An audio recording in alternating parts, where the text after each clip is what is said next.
The BC Conservative Party says a recent plea bargain and sentencing of a sex offender in Nanaimo shows the justice system is underfunded. Justice critic John Martin says he's outraged at the outcome and says the case also makes a mockery of our justice system. Here's Kendall Hansen with more. When Gary McIntyre pleaded guilty last week to sexually assaulting 4 girls over a 2-year period, the judge gave him a conditional sentence of 2 years less a day, plus 3 years probation. The outcome outraged the BC Conservative Party. The sentence is completely inappropriate. It was a plea bargain that will allow a sexual predator who preys on children complete disregard for anything decent, and he's not going to spend a day in jail.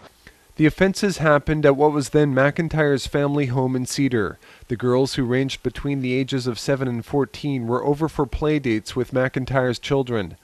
The offenses involve sexual touching. The Crown says it would not have agreed to the plea bargain if intercourse was involved.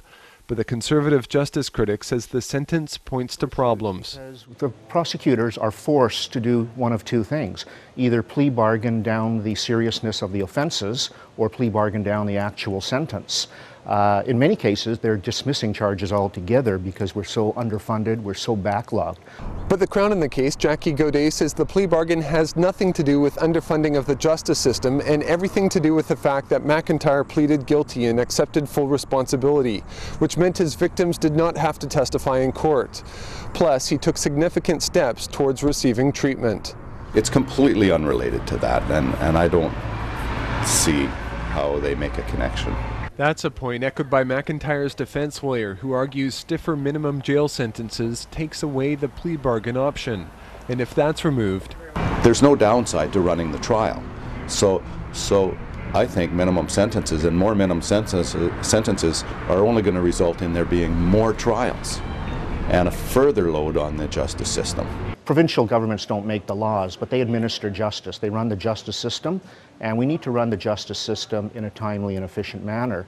And that starts with the government taking it seriously and funding it to the measure that it requires. We called Costco, where McIntyre works, to try and talk to him, but a manager says he would not pass on the message.